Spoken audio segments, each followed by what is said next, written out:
দেখো দেখি আমাদের জন্য তোমার খাটনি কতটা বেড়ে গেল। ও মা, এতে এত খাটনির কি আছে? আপনাদের যে আমি একটা থাকার ব্যবস্থা করে দিতে পেরেছি, এটাই আমার কাছে অনেক বেশি আনন্দের। এমা, তুমি একা একা করে ফেললে কেন? আমাকে বললেই তো পারতে। না না, আমার কোনো অসুবিধা হয়নি। আচ্ছা ঠিক আছে, আমি জলটা নিয়ে আসছি। আমি নিয়ে এসেছি তো। ও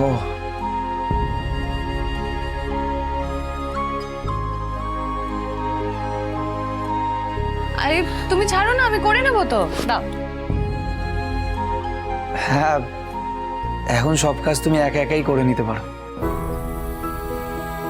এখন আর কোনো কাজে তোমার আমার সাহায্যের দরকার নেই। এই দেখো তোমার বড় বাবাজির কেমন অভিমান হয়েছে।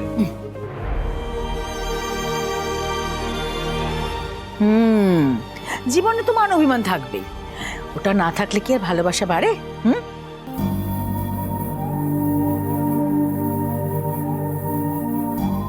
এই যে আমরা এতদিন সংসার করছি, আমাদের মধ্যে কম ঠোকাঠুকি হয়েছে, কিন্তু আমরা সেই অভিমানকে কখনো জিইয়ে রাখিনি। কখনো উনি আমার মান ভাঙিয়েছেন, আবার কখনো আমি ওনার মান ভাঙাতে এগিয়ে গেছি। কি বলতো, মান অভিমান না জিইয়ে রাখলে ভালোবাসায় মরচে ধরে।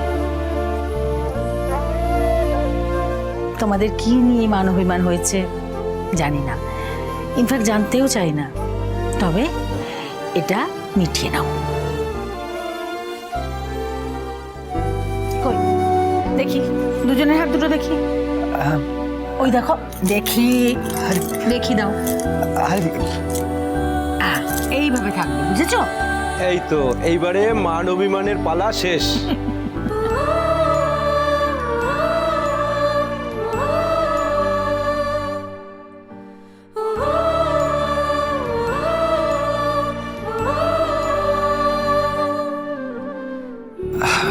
আমি না একটু আসি। না না না না, হাসি নয়, আগে হাসি দেখবো তারপরে ছাড়। এসো এদিকে, এসো এদিকে, এসো দেখি হাতটা দেখি, তোমার হাতটাও দেখি। এই তো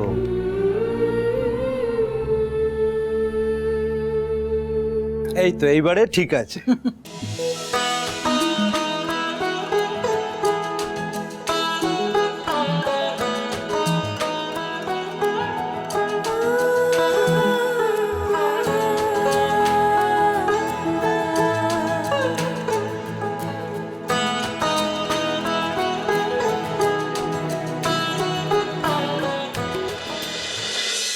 জলটা খেয়ে নাও। নাও খাও। আমি সব জানি বৌমনি কি হয়েছে। বুড়িটা মেজ বৌদির কথা শুনে তোমার উপরে অত্যাচার করেছে, তাই তো? আর সেই অত্যাচারের হিসেব আমি সুদে আসলে ফেরত দেব কাল সকালে। কাল কাল সকালে? হ্যাঁ, কাল সকালে।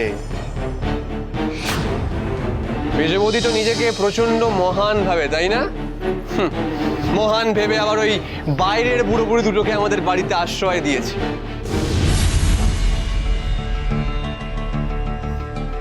ওই বুড়ো বুড়িকে দিয়ে আমি এমন নাচন কোদন করাবো না, শুধু আমাদের চ্যাম্পিয়ন মেজ বৌদি কেন, আমাদের গোটা গোষ্ঠী হালে পানি পাবে না।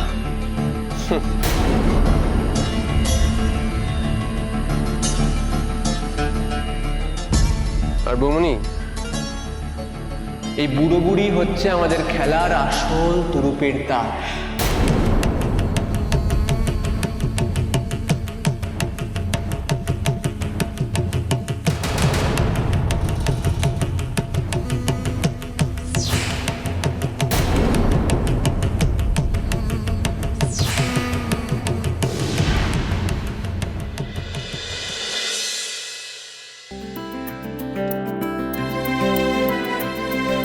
Good morning. Good morning.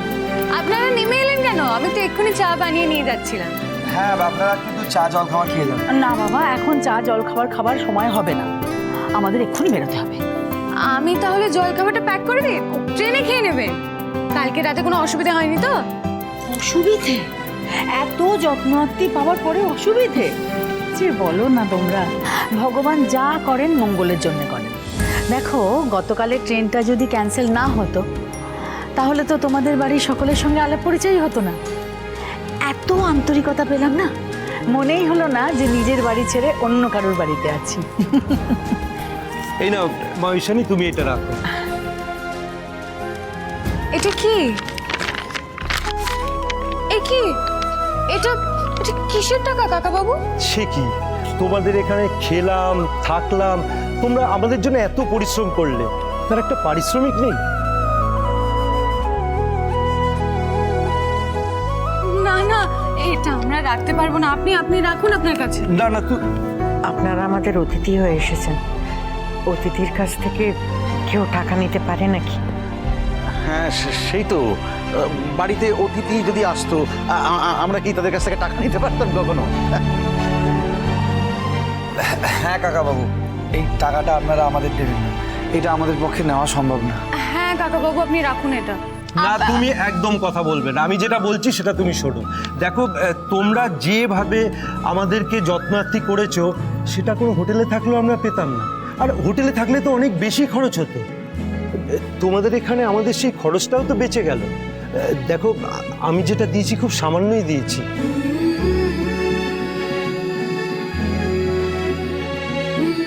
এটা তো আগে ভেবে দেখিনি। আমরা তো পাইস হোটেলের সাথে সাথে একটা হোমস্টেও চালু করতে পারি, আমাদের ব্যবসাটাকে বড় করতে পারি। থ্যাংক ইউ কাকা বাবু।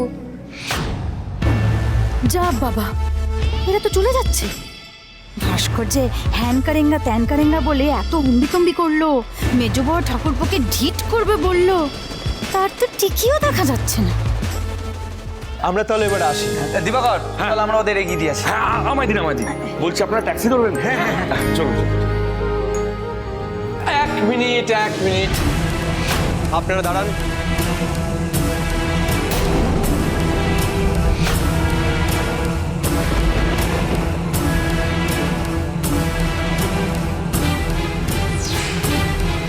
আসলে আমার ঘড়িটা পাওয়া যাচ্ছে।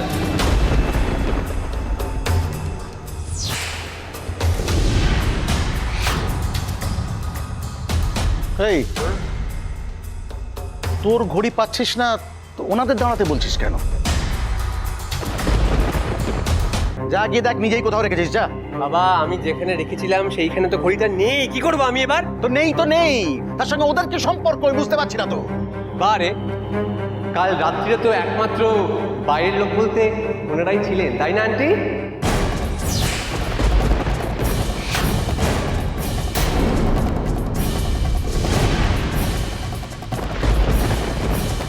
কি বলতে চাইছো তুমি ভাস্কর? কি বলতে? একদম ন্যাকামো করবে না। হ্যাঁ, আমি কি বলছি তুমি খুব ভালো করে জানো। ঘড়িটা নেই, ঘড়িটা খুব দামি ঘড়ি একটা। আর এই ঘড়ির কাঁটাগুলো কিন্তু সোনার, বুঝতে পারলে তো? তাছাড়া ওই ঘড়ির সাথে আমার জীবনের অনেক বড় একটা স্মৃতি জড়িয়ে আছে। স্মৃতি?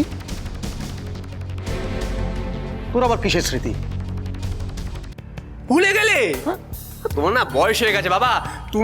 আমি যখন উচ্চ মাধ্যমিক পাশ করলাম তখন আমাকে ঘড়িটা দিয়ে বলেছিলে, এই নে তুই আমাদের বাড়ির একমাত্র শিক্ষিত। হ্যাঁ, আর ঘড়িটা মনে হয় তোমার কোনো দাদু দিয়েছিল, তাকে আবার কোনো সাহেব দিয়েছিল।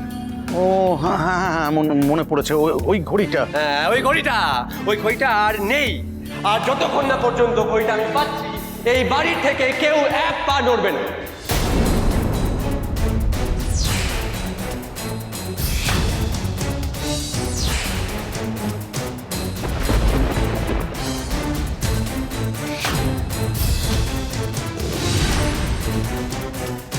কি আজে বাজে কথা বলছো তুমি ভাস্কর?